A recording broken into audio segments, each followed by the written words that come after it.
brag, just under Galen Rupp's high school 5K PR. The freshman obliterates the collegiate record. I honestly just thank God for all the things that I'm able to do this whole entire season. 7:29 for Grant Holloway. The world record is his.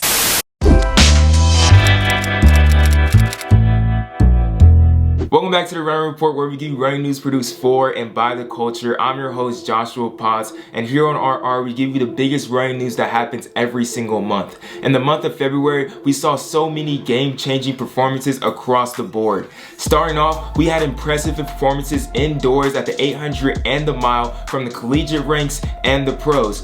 Then we had game-changing performances from people outside the sport, just like Chris Chavez of Sidious Mag. Then we have to talk about the wonder boy Grant Holloway, who completely redefined the word domination. Then lastly, we have our Bell Lab question. Alright, real quick, y'all. I'm finishing up the edit, but there's been a change to our Bell Lab question. Our Bell Lab question is going to actually be a sound running invite recap while we're at the meet this past weekend, doing interviews with Spencer Brown, Josh Kerr, Grant Fisher, Winnie Colati, and all those people. We did a recap as well with our top 3 biggest takeaways, so stick around to the end to check that out as well. So let's just get into the video. We got 4 topics, 4 questions, and 4 laps to go. It's going to be a good one, Brad. It's fun. With 4 laps to go, we have to start off with all the craziness that's been going on in the mid-distances in the month of February. First off, we have to talk about in the collegiate ranks with Athing Mo, who's absolutely just been dominated from the 400, the 600, 4x4, and the 800. Like literally every single event, she has went out there and dominated. And also there's a crazy fast NCAA event that went down in early month of February at the Arkansas Invitational, where we saw 3 Oregon men run 350, 350, and a 353. Cooper Teare and Cole Hocker are now number 7 and number 8 all time in the mile. I'm talking about all time, like world stuff in the mile in this event. And Charlie Hunter is number 41 and broke the Australian indoor national record as well in this event. Like, it's been crazy. Those were 2 crazy NCAA events that we have to talk about, but the question being that I gotta propose to the people we always bring on, Coach O and the brother from the same mother, Aaron Potts, Super Hot Pots. I gotta propose, like, which out of these performances, Athing Mo's 800 meter U20 world record and the 3rd fastest time in 2021 right now, compared to Cooper Teare, Charlie Hunter, and Cole Hocker's amazing mile performance at Arkansas, which is the most impressive and turning the most heads on the pro scene? Whoever wants to start first. I'll go first, and this is a very good question. And I think a lot of people need to think of it too like this. Like, Cole Hocker broke the U20 record as well when he ran that 350. So that is insane. But in my opinion, I think what Athing Mo is doing is having a bigger impact on that pro scene. Now, you saw me on here last week, and I do believe Cole Hocker and Cooper, they can be in it. They can be in it, you know, with 2 laps to go at the Olympic trials. You know, with a 350 PR, like, they can close under 4, and we've already seen what they can do in the 5K early on. But this Athing Mo, you know, we can't discount. I know we're just talking about her 158, but she also ran 125 in the 6. She ran 50 point and in the 4. So if you add up those 3 times, if you take those 3 times and compare them to Audrey Wilson, Raven Rogers, and whoever else you want to throw up there, she is right there with them. And for her, we have to remember she has been competing at a higher level than these guys. Like, she's been in races. She's beaten Raven Rogers in the 600. She's ran at USA indoors. So she actually does have a little bit of experience on that type of scene. So with all of that combined together, I just think she has a better chance of actually making the team, but not taking anything away from those Oregon guys, because what they did is special. Those are all-time times. You listed, like, it's top 10 all time. You can't deny that. But we talked about this too off wax, how important it is beating people. So I'm more excited for Athing. I'm a little bit more excited for Athing. I don't know. What about you, Coach O? Are you agree with them? Athing Mo is turning more heads in the pro scene than these Oregon men? I think to answer that question, yes, only because she had a great 400. She had that amazing 800, huge PR, fastest indoor-outdoor collegian ever. And you almost steered my answer to go agree with you, but I'm going to disagree. I'm going to have to go with the Oregon group. You have a dude like Cooper running 350, which is number 7 all time, and that's not even his event, right? And that's number 7 all time. So I wouldn't be surprised if he went into a hot heat and ran 733 or 734 in the 3K. You know what I mean? So he hasn't done it yet, obviously. I think Athing's 158 is impressive. Her 50.5 is impressive. But having 3 guys from the same team, 2 running 350 and 1 running 353, that's way more impressive, I think, in my opinion. I'm not saying Athing Mo, her PR, and that's a really fast, but when you have 3 guys like that, Charlie, he's an 800-meter guy running 353. You know what I mean? Cooper Teare, I'm going to say he's a 3K, 5K guy running 350. And then you have Cole the Miler running 350, U20 world record. I think that collectively is more impressive. You almost steered me to say Athing. And the reason it was crazy seeing all these NCAA athletes really just going wild and doing their thing. But what was even crazier, I would have to argue, was the men's 800. The men's 800, we saw some crazy times, not even just in that 800 event. First, it was Bryce Hoppel running number 2 all-time in America with a 144. Then a week later, basically, Donavan Brazier came out, broke the American record in the 800 with the 144.3. But then in that same meet, Bryce Hoppel broke the American record in the 1,000 meter. But while this was all going down and we're really pitting Bryce Hoppel versus Donavan Brazier, who's going to win that Olympic trials matchup when we get the chance or be able just to see them battle it out in the 800, Elliot Giles overseas was really just killing it. He ran 143, number 2 all time in the 800 meters indoors. And also 10 days before that, he ran a 336 1,500 meter. Who does that sound like? That kind of sounds like Donavan Brazier to me, to be honest. That sounds like Donavan Brazier's speed and strength to me. So through the month of February, I gotta know, who is the most impressive 800 meter guy? Elliot Giles, Donavan Brazier, or Bryce Hoppel? Hey, when you just said right now, Elliot Giles running 336 and then coming back a week later and running 143, you said that sound like Donavan Brazier. But you know what that actually sounds like? It sounds like Bryce Hoppel. Because Bryce Hoppel did something similar. He ran 144, the number 2 all time, and about 10 days later, he came back and he broke the American record in the 1K. Both of those races, he was literally just by himself the entire race, just pushing himself and to break those records. He wasn't in a competitive field like Elliot Giles, and 336 is impressive, but that 143 is what really stands out for me. But I don't know. I'm a little bit more impressed with Bryce Hoppel, just knowing this is a guy who graduated college with a 348 PR in the 15, and now he's breaking the American record in the 1,000, and he's right on Brazier's butt. I don't know. Brazier, these dudes coming for you, bro. How do you feel, Coach? Man, you got good arguments today, bro. You may trying to steer my direction. I'm gonna have to disagree again, though. I'm gonna have to go with Elliot. Elliot, bro, 143.63, number 2 all time behind Wilson Kipketer, who was the former world record holder outdoors. 143.63 is fast. Now you run that indoors, might be 142. A second PR, man, and he looked good. He looked, I wouldn't say effortless, but he looked strong the last, 100 or 70 meters, pulling away from the group. Then the second place dude was 144, right around what Donavan and Bryce ran. So I don't know. I'm gonna have to go with Elliot on this one. That's 143.63 is impressive. 336 is good, but to top it off with a 143 and aggressive indoors, that's pretty dope. Yeah, and definitely something that was just surprising, definitely to me, with Elliot Giles running at 143. I was definitely not expecting that to come out from Europe, and it really upset the apple cart. But speaking of just upsetting the apple cart, does that make Elliot Giles the favorite? Is Donavan Brazier still the clear-cut favorite in the 800 meter that we've all been thinking about for the past 2 months, Coach? Hands down, yes. I think Donavan outdoors. I mean, indoors, outdoors, it's a lot different, right? But they're both about, I think all three of them are like 6 feet tall. So that indoor scene is tough to run indoors. But I think Donavan has the outdoors. I wouldn't say in the bag, but he's run 142 outdoors. Name anybody else has run 142 outdoors. I don't think Bryce has. I don't think Elliot has.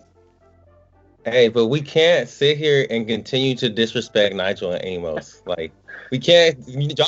He gotta come out and you said this like a week or so ago. You were like, what about Nigel Amos? So like, there are these other guys that are right with Donavan Brazier, and I know Donavan Brazier. He could have been an NFL wide receiver. He wants to run the 4x4. Like, I get it. Like, he's tight. Like, he's cool. But I can't sit here and disrespect all these people in the 8 that are really right with him. Like, this is true. And remember, you're saying, "What have you done for me lately?" Yes. That's one of the reasons why Nigel has not been in the conversation. But I will definitely say that Donavan versus Nigel now, since we were able to, talk to him in the fall, I think he is on a mission, ready to rock. So compared to these three, I think Donavan versus Nigel would probably be the bigger battle instead of Elliot versus Donavan or Bryce versus Donavan. We got in this segment. But always great talking to y'all, bro. Yeah, same. Always great talking to y'all. Definitely talking about mid D in the 8. And see y'all next time, for real. Yes, sir. With 3 laps to go, it was a really exciting time to be a track fan during the month of February, and if you were to credit that to one man, it has to be Grant Holloway. He broke the world record in the 60-meter hurdles in a 7.29 after getting so close and running 3 of the top 5 fastest times in the 60-meter hurdles, all in the month of February. The guy was literally killing it week after week after week, and now this 2019 world champion has his eyes set for the gold this summer in Tokyo in the 110-meter hurdles. And to really talk about all this, I had to bring in the founder of Fast University, the popular social media page on Instagram and Twitter. You guys really need to go check it out, and also on TikTok as well, Will Collins, to really talk about all this and really just find out, what does the 7.29 world record in the 60-meter hurdles mean for Grant Holloway? So like, really, Will, I need to find out, what does the 7.29 really mean for him in the 60-meter hurdles and what he's going to do outdoors this year? I really appreciate you guys having me, man. 60-meter hurdles, definitely. World record, 7.29. That's incredible, man. And then the thing about Holloway, he actually gets better as the race goes on. So for me, it says fast times. But you also have to know track is a type of sport where nothing is guaranteed. You have to win the race to actually stake claim to the race or the time or the title. He had the potential to hit the world record, but until he hit the world record, he wasn't the record holder. So same thing going for outdoors. When he goes outdoors and runs the 110s, he's going to have to get over those last 4 hurdles. He's going to have to get the rhythm right. Everything's going to have to convert. And that's going to be the key factor. And what do you think has like really, have you seen any type of change from Grant Holloway on from what back in 2019 or when he was running that 12.98 in the 110-meter hurdles, and also when he ran that 7.35 as well, when he ran that American record in the 60? Has there been any change that's really gotten him to that 7.29, which is a pretty big drop when you go 7.35 to 7.29, but in that hibernation state that he was kind of in with all COVID, just nothing, we didn't get to see him working, but really that work has all come together and we got to see it on display in February. I think the thing about it is converting from a collegiate to a pro is such a big transition. I've been blessed to be able to watch some of our athletes get to that point. And I think the thing for Holloway is that he had opportunity to sit down, work on the mechanics, work on the specifics, not have to compete, not have to live up to the name for a year, and really go back in the lab and create. So what you see what he created, it gave him the time. And also the type of athlete, if you follow Holloway, he's a very, very focused athlete, a very, very driven athlete. And the thing about him was the time off, all it did was just allow her that focus to be even more laser sharp. So when you see him come back out, I'm not shocked to see him where he's at, and I'm not going to be shocked to see him if he wins later. And let's talk about that, him winning, because honestly, like right now, I'm like, I can't doubt this man. He got a bald head at 23 years old. I haven't seen a lot of people do that, and that's just some confidence that I feel like no one got right now in the 110-meter hurdles. But like, he still has Omar McLeod, who is the reigning Olympic champion. Daniel Roberts is really right on his tail every single time. Then Orlando Ortega, then other people as well who are around him, even like Jared Eden, who could come out if he gets everything right, who can be right there with him, and Devin Allen. So like, is he the lock to win the 110-meter hurdles after the 60 meters? I want to always say this. There's never a lock for anyone to win, but there always will be a favorite. And is he the favorite? I will have to say yes. And I think what the bigger conversation that people are forgetting is that this man could be on the 4x1 for the Olympics, the 4x4 for the Olympics. He's like the LeBron James of basketball. He's like the Usain Bolt of track in a way, but he's doing hurdles.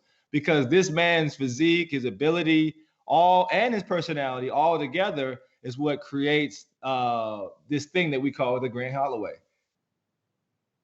Yeah, he definitely is a wonder for sure, and it's going to be exciting just to see what he does over these next couple years. So I think his reign is really just starting now, and if he can get this Olympic gold, but it's going to be hard. It's going to be hard either way. And another person who's also going to be chasing that Olympic dream this year, who's been there to the mountaintop several times, has to be Allyson Felix. She went out there and she opened up again. She opened up for the first time here in 2021. Her first time running indoors, I think in 17 years. The 35-year-old went out there, ran a 22:59 in the 200 after running a 60-meter dash in a 7:28. But that 22:5 puts her number 5 in the world this year right now. So pretty good, solid time. But Allyson, she's going to go out there. Her focus is going to be the 200 this year, going into the Olympics and going into the Olympic trials. And that's what she's going to be trying to make it to. What impressed you the most about her American Track League performance? I seen her at the American Track League, and the coolest thing is that, for one, she's a mother.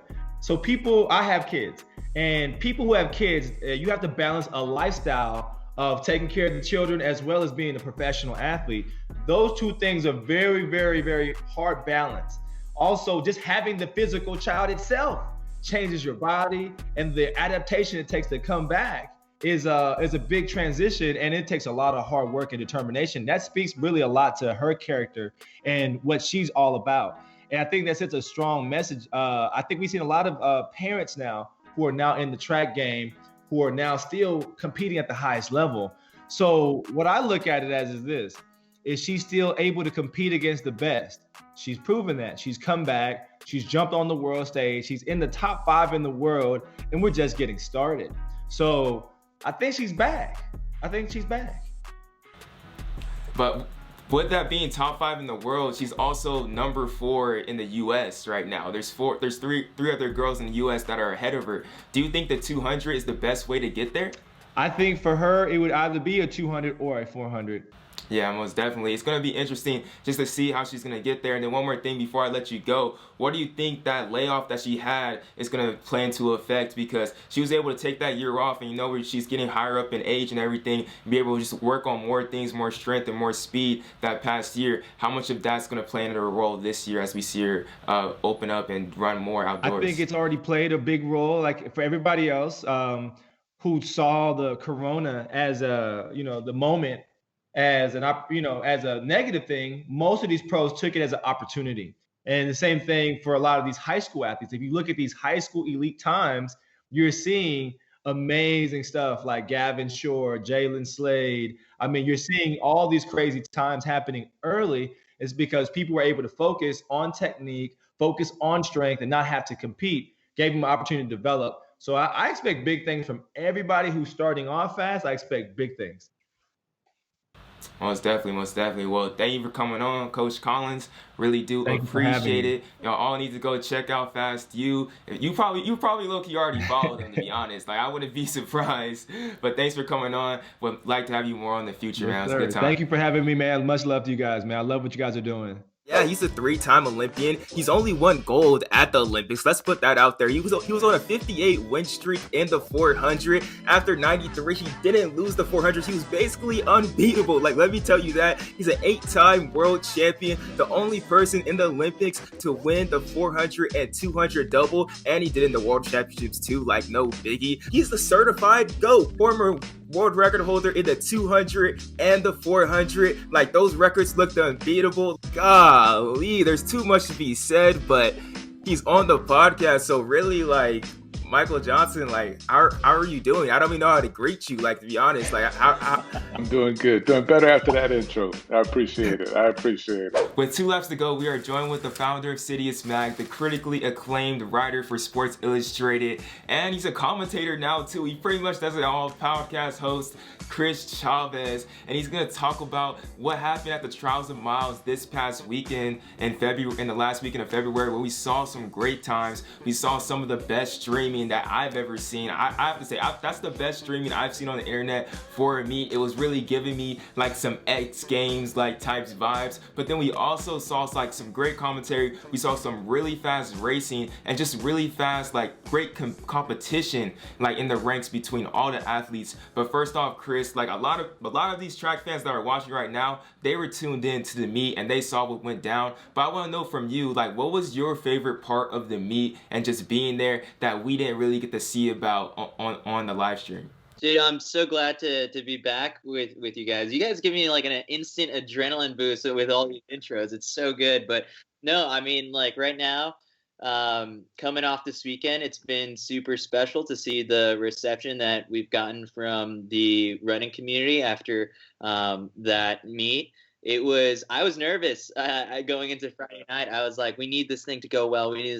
So many people, we've hyped it up. Let's see how it goes. And, you know, I got there on Friday early afternoon and I saw like the production truck that we'd hired out.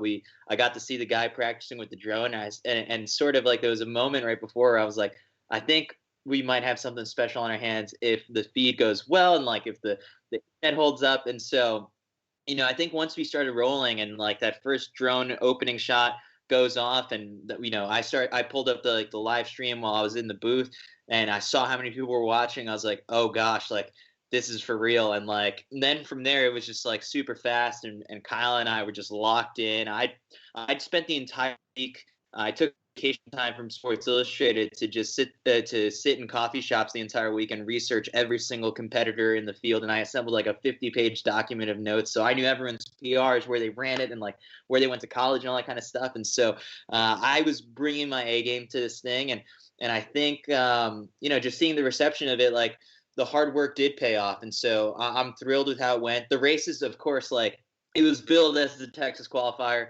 Unfortunately, like Texas dealt us like a really hard hand of humidity. And so maybe we didn't get as many qualifiers as we wanted, but still I think it was an overall great weekend of racing. And Kyle and I were stressing that, like, listen, at the end of the trials is going to be all about racing and how you stack up against your fellow competitors. So if anything, this could have served as like a little bit of a practice run for that, because we've been so caught up in times, you know, in weeks, months, and last year was all about time trialing for some people, but this was just kind of, you know, rubbing shoulders with the competitors and seeing athletes compete again, which is really nice. Yeah, it was really awesome just to see the production. Like, when you guys came on that first night and it was you and Kyle on the track, I was all like, oh, dang, they doing something different. Like, that was, I don't know, that hit me like the home to just, you know, like, this is something different, and I really like where this is going. But before we get to that question, I also want to ask, like, what do you think was like we said earlier, what do you think was like the sexiest performance from this weekend that really has like us track nerds really geeked up about these performances? Because there were still some good performances on Friday and on Saturday as well, even with AJ Wilson, Craig Engels, Costanza Klosterhoffen, and just all the people like that. What was the sexiest performance for you? Well, people definitely went nuts in the chat for Craig Engels. That was expected. I mean, he's got a huge following and fan base, and so seeing him and Don Cabral go head to head first night of action, I think, was definitely the highlight. Kyle nailed it with a call. I think he said something about Galen Rupp's like high school PR right at the end, which people cracked up about. So that was really fun for both of us to unpack that first night. I would say the second night, the 5Ks were just definitely the more popular events. And, I love the 5K distance to commentate on and to analyze, because, 13, 15 minutes is just like the right amount of time where you can, build up some storylines and then also unpack the action that's unfolding in front of you. And so on the second night, I guess El Perrier's win was maybe the most impressive to me, because, we saw how some athletes were kind of dealing with the heat and that kind of stuff. And she was unfazed. She still showed out, really kicked it in with about 600 meters to go. Major props to Winnie Colati, who finished right behind her, and then Josette Norris, a big surprise, I think, of the night, and snagging that OTQ at third spot. So, I think the feed peaked out at the during the women's 5Ks, which is really interesting to see. And let's talk about that next one real quick, then we'll get you out of here. That Kansas City qualifier is just going to be all about jumping over barriers from the 110 to 100 meter hurdles, steeplechase, 400 meter hurdles as well. And I just have a suggestion, like, if we just jumping over barriers, can we get the pole vault and high jump in there too, Chris? Like, that's just my suggestion. I don't know how you guys can get that done, but I want to see the pole vault and I want to see Casey Lightfoot jumping the pole vault as well down there in May. Talk to us about a little bit about the Kansas City qualifier. Yeah, so, I'll work on getting those events for you, but no promises. I'll talk to the Trials and Miles guys. But, we're looking, when Kyle Merber went on the Citius Mag podcast with me, he said, what if we try some new types of events? Like the Long Island Mile would be cool if you had a mile and then you had 100. Two events that people don't really, think of, side to side. And you're sort of merging those two sort of communities and athletes. And so with the Kansas City qualifier, which I think it's going to be held outside of Kansas City, and we're I think going to rename it the Great Barrier Meet, just kind of as a little play on words. And so with that one, we're thinking the same exact thing. We're going to bring some sprinters and some hurdlers, and then also there have been very limited opportunities to try and steeplechase this year. So we are going to try and assemble some really strong fields to go after some more Olympic trials qualifiers. This time around, we're already kicking around ideas as to how we can incorporate more sponsors, and in addition to that, some prize money as well. So it's still, we're 2 months away, but the wheels are already sort of turning. In addition to just those events with steeplechase and with hurdles, we are going to have 1500s and a 5K just to add on to just more opportunities for athletes to chase those times. And so Kansas City or outside of Kansas City will be the first stop on May 1st. And then after that, we're going to run it back in New York City on May 21st. It'll be Friday night under the lights, Icon Stadium. I'm going to be the little appetizer apparently to this whole entire meet and try and go after 5 for the mile. So, I'm excited. And if it requires me to spend more time putting together another 50-page document on all these athletes, then I'm for it. I'm here. I'm ready to do this. And so I'm really looking forward to it. Yeah, man, we're definitely gonna be watching. I know the fans are gonna be watching as well, because we really like how you guys put that meet together. Like I was saying before, it really gave me that X Games vibes. Like it was really great production. And I'm gonna say one more thing for that Great Barrier Meet. If y'all can get, I would love for if y'all can get like Grant Holloway or like even like a Sidney McLaughlin or like a Queen Harrison and go out there and race, because I want to see what's it gonna be like, what our numbers gonna be like once we get those sprinters to go watching on YouTube as well. I really think that's gonna be the next big jump, and I really can't wait to see that happen as well as these meets keep on growing and growing and growing as well, man. Great talking to you, Chris. I think we have to have you guys at one of these meets as well, so let's make that happen as well. Hey, we trying to get a Two Black Runners podcast sponsor. I seen the Beer Mom podcast got a sponsor on there. I'm all like, I called up Aaron right away. I'm all like, Aaron, we gotta get on this, bro. We gotta get in here somehow, because we gotta be represented at this meet, because that's where it's at, I feel like. For sure, yeah, we'll make it happen.